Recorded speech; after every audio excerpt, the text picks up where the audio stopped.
నమస్తే, welcome to Leo. మనతో ఉన్నారు సీనియర్ జర్నలిస్ట్ డివి శ్రీనివాస్ గారు. సార్ నమస్తే. నమస్తే. తమిళ రాజకీయాలు చూస్తుంటే రసవత్తర కింద మారాయి. రోజుకో మలుపు, గంటకు ఒక ట్విస్ట్ కింద మనకు కనిపిస్తూ వస్తుంది. ఇప్పటికే ఏదైతే రిసార్ట్ రాజకీయాలు మొదలవుతుంటే దళపతి సినిమాలో ప్రూవ్ చేసుకున్నాడు, కానీ ఇక్కడ రాజకీయాల్లో సరిగ్గా ఇంకా ప్రూవ్ చేసుకోలేదని కనిపిస్తుంది. సో ఇవన్నీ పక్కన పెడితే అటు గవర్నర్ పైన కొన్ని రకాలైనటువంటి ఆంక్షలు, కొన్ని రకాలైన ఆరోపణలు, అదేవిధంగా చూస్తుంటే విజయ్ ఒక కొంత ముందడిగి వేసాడని చెప్పేసి, అవగాహన లేదని చెప్పి, అసలు ఇవన్నీ చూసుకుంటే అతి తొందరలో ఏమీ సెట్ అవ్వకపోతే రాష్ట్రపతి పాలనే దిక్కని చెప్పేసి వినిపిస్తుంది. ప్రపంచం మొత్తం కూడా తమిళనాడు వైపే. ఎలా చూడాలి సార్ ఈ రాజకీయాలు? విజయ్ అనే నేను తమిళనాడు ముఖ్యమంత్రిగా ప్రమాణం చేస్తున్నాను అని మారుమోగదా? ఇవాళ అతని అభిమానులే కాదు, ఆ టీవీకే నాయకులు, కార్యకర్తలే కాదు, ఇవాళ ప్రపంచవ్యాప్తంగా భారతీయులందరూ, దేశంలో ఉన్న ప్రజలందరి దృష్టి తమిళ పాలిటిక్స్ పై. ఇవాళ ఏం జరుగుతుంది, రేపేం జరుగుద్ది అంటే, ఇప్పుడు ఈరోజు ఇంకా 6 సీట్లు దూరంలో ఉన్నారు. 108 సీట్లలో గెలిచాడు ఆయన. 2 సీట్లలో 1 సీటు రాజీనామా చేస్తే 107. అంటే ఇంకా 10 సీట్లు ఆయనకు కావాలి. 5 సీట్లతో మరి కాంగ్రెస్ పార్టీ మద్దతు ఇచ్చింది. స్టాలిన్ దాని మీద కన్నెర్ర చేశాడు. ఇక ఇండి కూటమి నాశనం అన్నాడు. కాంగ్రెస్ వెన్నుపోటు పొడిచింది అన్నాడు. స్టాలిన్ ఇంట్లో సమావేశం ఇండియా కూటమి తరఫున. దానికి సిపిఐ, సిపిఎం, విసికే ఆ పార్టీలు కూడా హాజరై ఏంటి మా పరిస్థితి అని అడిగాయి. కాంగ్రెస్ లాగా మేము దులపరుచుకుని వెళ్ళలేకపోతున్నాం అంటే స్టాలిన్ మీ ఇష్టం అని వాళ్ళకి ఇచ్చాడు. స్టాలిన్ ఏం చెప్పాడు, 6 నెలలు విజయ్ పరిపాలనకు మేమేం అడ్డుకోమన్నాడు. ఇప్పుడు సిపిఐ, సిపిఎం, విసికే కమ్యూనిస్టులు నిన్న ఢిల్లీలో మాట్లాడుకున్నారు, మీటింగ్స్ జరిగాయి. ఇవాళ రాష్ట్ర వ్యాప్తంగా ఇప్పుడు అక్కడ చెన్నైలో మీటింగ్.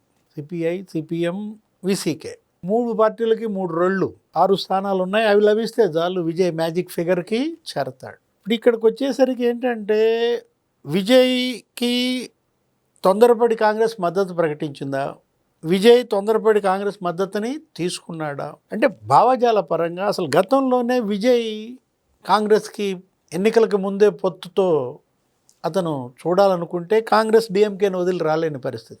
అప్పుడే వచ్చుంటే మేము ఒక 50 సీట్లలో గెలిచామని కాంగ్రెస్లో అంతర్మదనం. స్టాలిన్ నమ్ముకుని 5 సీట్లకే పరిమితం అయ్యామని.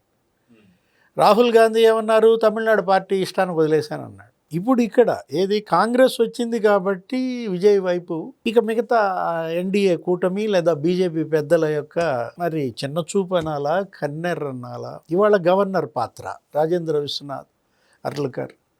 ఆయన ఒకటే మాట చెప్తున్నాడు, నాకు జాబితా అడుగుతున్నాను నేను అంతే, వాళ్ళనేమి అందరినీ నా ఛాంబర్ దగ్గర ప్రవేశపెట్టమని నేను కోరటం లేదు. 118 మంది జాబితా అడుగుతున్నాను. అది మొన్న కలిశాడు, అదే ఇచ్చాడు తన యొక్క 107 మందితో.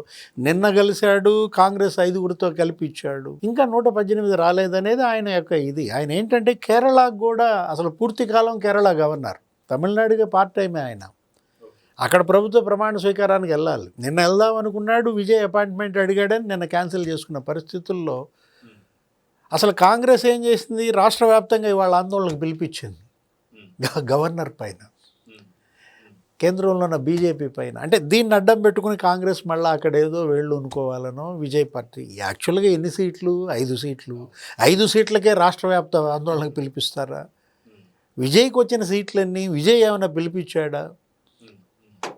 ఆల్రెడీ అక్కడ లోక్ భవన్, రాజ్ భవన్ దగ్గర కొన్ని నిరసనలు కూడా జరుగుతున్నాయి.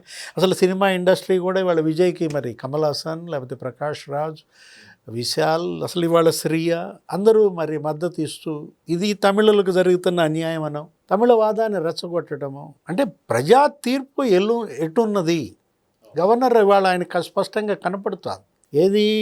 డిఎంకే ఆధ్వర్యంలో మరి ఇండియా కూటమి ఓడిపోయింది, 59, 57. లేకపోతే ఏఐడిఎంకే ఆధ్వర్యంలో ఎన్డీఏ కూటమి ఓడిపోయింది, బీజేపీ 1 సీటే బీజేపీ గెలిచింది. వాళ్ళకది మొత్తం అందరికి కలిపి 47 ఏమో వచ్చాయి. ఇప్పుడు పళనిస్వామి మరి అసలు పుదుచ్చేరిలో ఇవాళ రిసార్ట్లో నుంచి బయటకు వచ్చేసారు ఎమ్మెల్యేలంతా, చెన్నైకి రమ్మన్నట్టున్నారు. అసలు పళనిస్వామి మద్దతు ప్రకటిస్తే అసలు ఈ పరిస్థితి ఉండదు. పళనిస్వామి ఇప్పుడు ఏఐడిఎంకే కూడా ఇప్పుడు ఎన్డీఏ నుంచి బయటకు వచ్చేస్తాం, బీజేపీతో మాకు సంబంధం లేదంటున్నారు. అంటే ఇప్పుడు ఆయన ఏదో డిప్యూటీ సీఎం అడిగాడని, ఒక 5 మంత్రులు అడిగారని, నలుగురు మంత్రులు ఇవ్వడానికి విజయ్ ఒప్పుకున్నా, డిప్యూటీ సీఎం ప్రతిపాదన అతను వ్యతిరేకించాడని మనం మీడియాలో వింటున్నాం. అది జరిగితే అసలు ఇదంతా లేదు. ఏది మరి ఏకదమ్మున 47-46 మంది మద్దతు ఇస్తే ఇంక అంతకన్నా ఏం కావాలి? బాగా సుస్థిరమైన ప్రభుత్వం, బలమైన ప్రభుత్వం ఏర్పడుద్ది. ఇప్పుడు ఎందుకంటే గవర్నర్ ఎదురుగా కళ్ళెదురుగా కొన్ని దృష్టాంతాలు. ఇప్పుడు వాజ్పేయి హయాంలో అప్పుడు శంకర్ దయాళ్ శర్మ రాష్ట్రపతిగా, ఆయనేంటి సింగిల్ లార్జెస్ట్ పార్టీగా మరి 1996లో వాజ్పేయిని పిలిచారు, ప్రధానిగా ప్రమాణం చేయించారు. 13 రోజులకే మరి ఆ ప్రభుత్వం కుప్పగూలింది. 98లో మళ్ళీ అదే ఎపిసోడ్. అప్పుడు కేఆర్ నారాయణ్ ఆయనేంటి రాష్ట్రపతిగా మళ్ళీ బీజేపీని పిలిచారు సింగిల్ లార్జెస్ట్ పార్టీగా ప్రధానిగా. అది 13 నెలలే ఉంది. అంటే 13 రోజులు 13 నెలలు కళ్ళ ముందు కనపడుతుంది. సింగిల్ లార్జెస్ట్ పార్టీ ఇప్పుడు విజయ్ని పిలవడానికి అది ఫెయిల్యూర్ ఎక్స్పెరిమెంట్గా. అక్కడే కాదు, ఎక్కడ కర్ణాటకలో యడ్యూరప్పని పిలిచారు సింగిల్ లార్జెస్ట్ పార్టీగా. అసలు యాక్చువల్గా అప్పుడు పోస్ట్ అలయన్స్ కుమారస్వామి కాంగ్రెస్ ఇంకా మెజారిటీ మార్క్ ఉన్నది. మ్యాజిక్ ఫిగర్ చేరినా కూడా సింగిల్ లార్జెస్ట్ పార్టీకి ఇచ్చాడు అక్కడ గవర్నర్ యడ్యూరప్ప. 4 రోజుల్లో కుప్పగూలాడు. ఇప్పుడు మనం తీసుకున్నట్లయితే ఇప్పుడు సర్కారియా కమిషన్ చెప్పినా లేకపోతే సుప్రీంకోర్టు చెప్పినా పూంచ్ కమిటీ ఇచ్చినా అన్నీ కూడా ఏంటి ఒక 4 ఆప్షన్స్ ఇచ్చాయి. ఒకటి ప్రీ అలయన్స్. ఇప్పుడు ఇది చంద్రబాబు తెలుగుదేశం జనసేన ప్రీ అలయన్స్, మరి వాళ్ళు గెలిచారు కాబట్టి అది క్లిక్, ప్రజలు ఆమోదించారు ఆ పొత్తుని. లేకపోతే single largest party second option. అది లేకపోతే పోస్ట్ అలయన్స్, అంటే గెలిచిన తర్వాత ఇప్పుడు డిఎంకే ఏడిఎంకే పొత్తు అంటున్నారు. అట్లా ఆ 2 పొత్తు పెట్టుకున్న 106 వాళ్ళు మ్యాజిక్ ఫిగర్కి చేరరు. ఒకవేళ అది కూడా ఇప్పుడు నడుస్తోంది. ఏది అద్భుతాలు జరుగుతాయి అంటున్నారు ఎవరో. మరి ఇప్పుడు అసలు అక్కడ షణ్ముగం అసలు చీలుస్తాడు అంటున్నారు. ఆయన నిన్న ఢిల్లీ వెళ్ళాడు షణ్ముగం. ఆయన రాజ్యసభ సభ్యత్వానికి అంత తొందరగా రాజీనామా చేయాల్సిన అవసరం లేదు, ఎమ్మెల్యేగా గెలిచినా. ఎందుకు ఇప్పుడు వెళ్ళాడు? అక్కడ ఎవరన్నా కలిశారా బీజేపీ పెద్దలతో? ఏమన్నా షణ్ముగం చర్చలా? ఇట్లా అందరిలో అనేక ఆలోచనలు, అనుమానాలు. ఇవాళ గవర్నర్ వ్యవస్థ ఆ పాత్ర సందేహాస్పదం అవుతున్న పరిస్థితుల్లో మణిపూర్ లేకపోతే గోవా ఉదంతాలను మాట్లాడుతున్నారు. అక్కడ కూడా ఇదే జరిగింది. ఇప్పుడు గోవాలో మరి బీజేపీని పిలిచారు. ఆ రోజు మనోహర్ పారికర్ని మరి ముఖ్యమంత్రిని చేశారు. ఆయన తర్వాత రక్షణ మంత్రి కూడా వెళ్ళారు. ఏమైంది? కుప్పగూలింది 4 రోజుల్లో. అంటే అస్థిర ప్రభుత్వాలు ఏర్పాటు చేయకుండా గవర్నర్ సుస్థిర ప్రభుత్వమే లక్ష్యంగా ఆయన యొక్క విచక్షణాధికారం కాదనరు ఎవరు. ఇప్పుడు ఇక్కడ కూడా తమిళనాడులో గవర్నర్ ఇవాళ ఏంటి సుస్థిర ప్రభుత్వ ఏర్పాటే లక్ష్యంగా ఆయన ప్రయత్నాలను చూడాలి తప్ప ఇదేదో బీజేపీ రాజకీయమనో కేంద్ర పెద్దల యొక్క ఒత్తిడనో. బీజేపీకి ఎన్ని సీట్లు వచ్చినాయి అక్కడ? ఒకటే. అసలు ఆ బీజేపీతో పొత్తు కూడా మాకు వద్దని మరి ఇప్పుడు బయటకు వస్తున్నారు ఏడీఎంకే అంటున్నారు. ఈ పళనిస్వామి బ్యాచ్. బీజేపీ అటు వెస్ట్ బెంగాల్ ఆ దీంట్లో ఉంది, అక్కడ గెలుపు. అది అసలు మమతా బెనర్జీ కంచుకోట కూల్చేసాం ఆనందంలో అళ్ళుంటే వాళ్ళకి తమిళనాడు పాలిటిక్స్ మీద ఏముంటుంది? సార్ ఇప్పుడు దాదాపు ఒక 14 రోజులు గడువు ఉంటుంది. ఈ 14 రోజుల గడువులో ఒకవేళ ఎవరన్నా సరే ఒక పార్టీని ఎంచుకోకపోతే రాష్ట్రపతి పాలన రావచ్చు అని చెప్పేసి కొన్ని చర్చలు జరుగుతున్నాయి. సో ఆ దిశగా ఏమన్నా సరే వెళ్తుందా అని చెప్పేసి అంటే ఏమంటారు? అదేటూ జరుగుతుంది. ఏది ఇక అది బ్రహ్మాస్త్రం. ఇప్పుడు అది ఆఖరి ప్రత్యామ్నాయం, లాస్ట్ ఆప్షన్గా దాన్ని చూడాలి.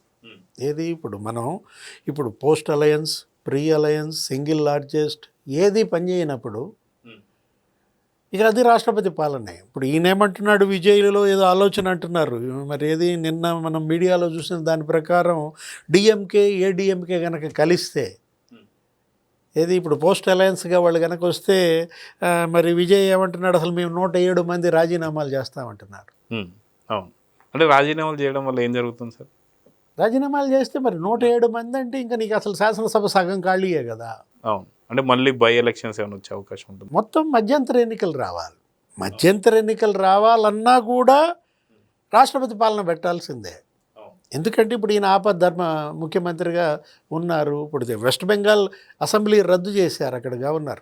ఇవాళ రేపో ఇది కూడా రద్దు. ఏది తమిళనాడు అసెంబ్లీ కూడా టర్మ్ అయిపోతుంది కాబట్టి ఇప్పుడు కొత్త అసెంబ్లీ కొలువు తీరటంలో ఇప్పుడు ఇంత తాత్సారం నాన్సుడు నడుస్తున్నటువంటి పరిస్థితుల్లో ఇవాళ పాపులర్ ఓట్, విస్తృత ప్రజాభిప్రాయం ఎటువైపు ఉంది?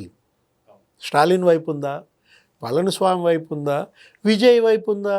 అందరికీ కనపడుతోంది విజయ్ వైపు ఉంది అని. కాబట్టి ఆయన ముఖ్యమంత్రిని చేయాలా? ఇప్పుడు సిపిఐ, సిపిఎం లేకపోతే అవి ఆ పార్టీలు వీసీకే ఇప్పుడు కనుక లేఖలు ఇచ్చేశారనుకో, పిలుస్తారు గవర్నర్కి, ఇంకా అభ్యంతరం ఏముంది? ఆరు కనుక కలిస్తే అన్నాడీఎంకి ఇస్తే మరీ హ్యాపీ అసలు. ఇట్లాంటి పరిస్థితుల్లో రేపో మాపో విజయ్ అనే నేను వినిపిస్తుంది, అది తథ్యం అన్నమాట. ఒకవేళ వినిపించకపోతే మీరన్నట్టుగా రాష్ట్రపతి పాలన, మళ్ళా మధ్యంతర ఎన్నికలు. ఇది ఏంటంటే బేరసారాలు జరగకుండా ఉండటం కోసం, హార్స్ రైడింగ్ ఉండకూడదనే నేను మరి ఇంత జాగ్రత్త తీసుకుంటున్నాను, అతనికి అన్ని అవకాశాలు ఇస్తున్నాను, 3 రోజులు అవకాశం ఇచ్చాను అని గవర్నర్ ఆంగ్ల పత్రికో ఎవరికో ఇచ్చిన ఇంటర్వ్యూలో చెప్పిన దీంట్లో ఇక్కడ ఏది గవర్నర్ల వ్యవస్థ వివాదాస్పదం అవుతుంది. పదే ఇటు ప్రభుత్వాల ఏర్పాటులో వివాదాస్పదం అవుతుంది. మరోవైపు ప్రభుత్వాలు ఏర్పడినా, సుస్థిర ప్రభుత్వాలు ఉన్నా ముఖ్యమంత్రులతో వీళ్ళకి వివాదాలు. ఇప్పుడు మమతా బెనర్జీ వర్సెస్ అక్కడ జగదీప్ ధన్కడ్ గతంలో, లేకపోతే ఆనంద్ బోస్ గతంలో. అసలు మరీ అన్యాయంగా అసలు మమతా బెనర్జీ అక్కడ గవర్నర్ని ఏమన్నారు ఒక టైంలో, మీకు కావాలంటే మీ టిఫిన్లకు డబ్బులు నేను ఇస్తా, మీ బ్రేక్ఫాస్ట్ చేయాలంటే. ఆయన ఏదో ఫైన్ వేసాడు వాళ్ళకి, అక్కడ ఉన్న 2 టీఎంసీ ఎమ్మెల్యేల పైన 500 రూపాయలు ఫైన్ వేస్తే, అక్కడికి ఏదో గవర్నర్కి బ్రేక్ఫాస్ట్కి డబ్బులు లేనట్టు, నేను వెంటనే మంజూరు చేస్తానన్నట్టుగా అక్కడ గవర్నర్. ఇప్పుడు స్టాలిన్ వర్సెస్ ఇక్కడ governor Ravi, Tamilisai versus BRS కూడా ఇక్కడ కేసీఆర్, సౌందరరాజన్ ఏది అప్పట్లో తమిళిసాయి బిల్లుల ఆమోదంలో వీళ్ళని నేర్పిస్తున్న విధానము, అది అసలు సుప్రీంకోర్టుకి వెళ్ళింది, రాష్ట్రపతి దాకా వెళ్ళినటువంటి పరిస్థితుల్లో ఇది తప్పు. ఇదేంటి? గవర్నర్ అంటే రాజ్యాంగం ఏం చెప్తోంది? ఒక ఫ్రెండ్, ఒక ఫిలాసఫర్, ఒక గైడ్గా ఉండాలి అక్కడ ప్రభుత్వానికి. అంతే తప్ప అదొక రాజకీయం చేయటమో లేకపోతే పొలిటికల్ యాంగిల్ గవర్నర్ చూడకూడదు, అది చేయకూడదు. చూద్దాం సార్, ఖచ్చితంగా తమిళ రాజకీయాలు మాత్రం కొత్త మలుపులు తిరుగుతుంది. మొత్తానికి ఎటు దారి తీయబోతుందో చూద్దాం మరి. నమస్తే sir. Please subscribe to Leo News for more videos.